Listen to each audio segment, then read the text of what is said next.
हम लोग प्रतिस्थापन विधि और विलोपन विधि दोनों की बात कर चुके हैं, लेकिन हमारी जो अगली प्रश्नावली है उसमें सिर्फ और सिर्फ प्रतिस्थापन विधि जो है, जिसको हम लोग इंग्लिश में क्या बोलते हैं, सब्स्टिट्यूशन मेथड, उससे प्रश्नों को हल करने की बात की गई है। और यहाँ पर एक उदाहरण हम लोग जो था वो दोनों से कर लिया था, विलोपन विधि से भी कर चुके हैं और प्रतिस्थापन विधि से भी कर चुके हैं। लेकिन अब हम लोग सिर्फ प्रतिस्थापन विधि से कुछ करेंगे। और आपको पता है कि ये दोनों ही बीजगणितीय विधियां, और भी एक और बीजगणित वाली विधि बाकी कौन सी, वज्र गुणनखंड विधि, जिसको हम लोग आगे करेंगे। लेकिन उसके पहले एक उदाहरण है जिसमें बोला जा रहा है कि 2 रबड़ और 3 पेंसिल की कीमत 9 रुपए है। तो मान लिया कि एक रबड़ की कीमत x रुपए है और पेंसिल की कीमत y रुपए है, और दोनों को मिलाकर के 9 रुपए देने पड़ रहे हैं। ठीक, रुपए हटा देते हैं हम लोग, इकाई नहीं लिखेंगे यहाँ पर। और ऐसे ही बताया गया कि 4 रबड़ और 6 पेंसिल की कीमत है 18 रुपए, और पूछा गया है कि आप रबर और पेंसिल की कीमत बताइए, है ना। पहली बात तो यहाँ पर देखो यार, अगर आपको ग्राफी विधि से पहले a1/a2 a और b1/b2 और c1/c2 वाले चीज याद है, तो वहां से दिख जा रहा है कि देखो ये भी 1/2 है, यहाँ पर भी 3/6 1/2 है, और 9/18 भी 1/2 है। इसका मतलब ये वास्तव में एक ही संपाती रेखा की बात करेंगी, और इसका जो हल आएगा वो ऐसा होगा कि इनफाइनाइट सॉल्यूशंस होने चाहिए। कितने होने चाहिए, अनंत सॉल्यूशन होंगे, अनंत हल होंगे, है ना। ये हम लोग देख चुके हैं। लेकिन अब हम लोग प्रतिस्थापन विधि से करेंगे, तो अनंत हल हम कैसे बता सकते हैं यार, x के हम अनंत हल कैसे निकाल पा रहे होंगे। आप सोचिए क्या हमें दिखाई क्या पड़ेगा, आप समझ रहे हो ना, क्या ऐसा दिख जाएगा जिससे हमें देख करके समझ में आ रहेगा कि हाँ ये बात तो हमेशा अनंत हल लेकर के आएगी, समझ रहे हैं। तो हम लोग क्या करेंगे, अनंत हल की बात कैसे करेंगे। अनंत हल की बात करने के लिए हम लोग क्या करते हैं, एक उदाहरण ले लेते हैं, और उसमें इसी को, इस उदाहरण से हम लोग हल करने की कोशिश करते हैं। तो हम लोग x को y के टर्म्स में निकालते हैं, जैसा कि हम लोग हर प्रतिस्थापन मेथड में करते हैं। तो यहाँ पर आपने क्या किया, 2x बराबर 9 माइनस 3y हो गया।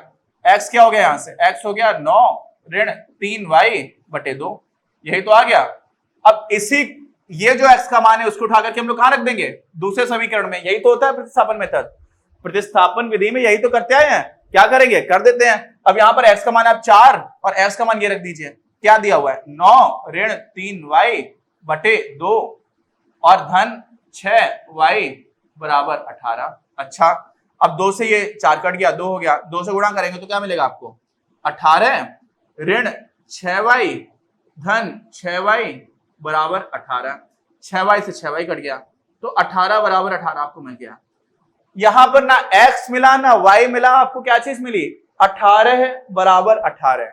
ये तो हमें बचपन से पता है, 18 19 के बराबर तो होता नहीं है, 18 17 के बराबर तो होता नहीं है, 18 तो हमेशा ही 18 रहेगा, और 18 तो हमेशा ही 18 रहेगा। जैसे ही मैंने ये बोला, इसका मतलब है कि x और y के आपको यहां पर इनफाइनाइट सॉल्यूशंस मिल जाएंगे। आप कुछ भी करो, कुछ भी, x का मान आप कुछ भी रखोगे तो y का आपको एक मान मिल जाएगा।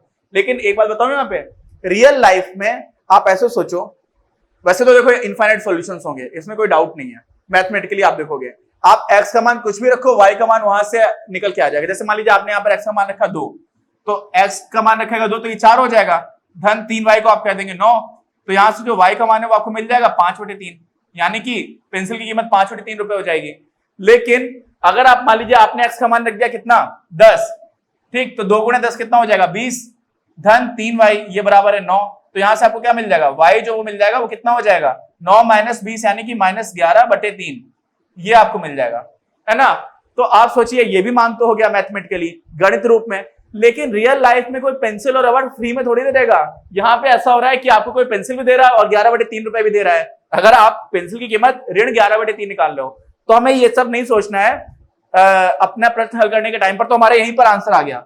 जैसे आपको मिला कि 18/18, तो ये तो हमेशा ही होगा। लेकिन आप थोड़ा दिमाग लगाओगे तो समझ में आ जाएगा कि यार ऋणात्मक मान हम नहीं लेंगे अगर हमें कोई रियल लाइफ सिचुएशन दे रखी हो। ये हमारे डायरेक्टली मतलब का नहीं है। मैंने साइड में आपको बता दिया कि ऐसी सिचुएशन में जब हम फिजिक्स में ये सब करते हैं तब सोचते हैं कि हमें गणित तो एक टूल है, क्या है, एक हथियार है, एक औजार है। उस औजार का प्रयोग करके हमने देखा तो हमें ये समझ में आएगा कि यार इसके इनफाइनाइट सॉल्यूशंस हो सकते हैं। लेकिन रियल लाइफ में क्या वो सारे इनफाइनाइट सॉल्यूशंस पॉसिबल हैं? नहीं पॉसिबल है। कौन कौन से पॉसिबल हैं? जो सिर्फ धनात्मक मान लेकर के आ रहा हूं यहां पर।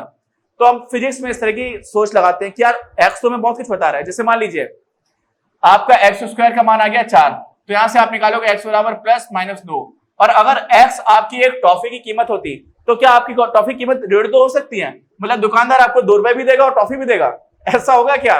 समझिए, ऐसा तो हो नहीं सकता। तो जब रियल लाइफ सिचुएशन की बात आती है तो हम लोग इस तरह से सोचते हैं कि अच्छा ऐसा नहीं होगा। वैसे ही इस वाले केस में ऋणात्मक मान x और y के नहीं होने चाहिए, लेकिन वो छोड़ दो। यहां पर आपको महत्व क्यों देना है कि जब संपाती रेखा वाली बात आएगी ना, यानी कि इनफाइनाइट सॉल्यूशंस वाली बात आएगी, अनंत हल है, अनंत कितने, अपरिमेय रूप से अनंत हल है, तो उसमें क्या हो जाएगा, ऐसा कुछ मिलता है यार कि 18 बराबर 18, ये तो हमेशा ही सही है ना। अच्छा, ये तो हो गया। अब ये सोचिए कि कभी कभी ऐसा होता था कि कोई हल नहीं मिलता था। हल कब नहीं मिलता था, जब समांतर रेखाएं होती थी, क्योंकि समांतर रेखाएं एक दूसरे को काटेंगी नहीं, और अगर समांतर रेखाएं काट नहीं रही हैं तो वो चीज हमें कैसे दिखेगी, समझ रहे हो, वो चीज हमें कैसे दिखाई पड़ेगी। उसका भी एक उदाहरण ले लेते हैं। हमारा अगला ही उदाहरण इसी चीज का है। तो अगले उदाहरण में क्या दे रखा है, रेल की पटरियों की बात की गई है। तो एक हमें समीकरण दे रखा है x धन 2y ऋण 4 बराबर 0, ठीक, और दूसरा दे रखा है 2x धन 4y ऋण 12 बराबर 0। ये दो हमें क्या दे रखे हैं, समीकरण।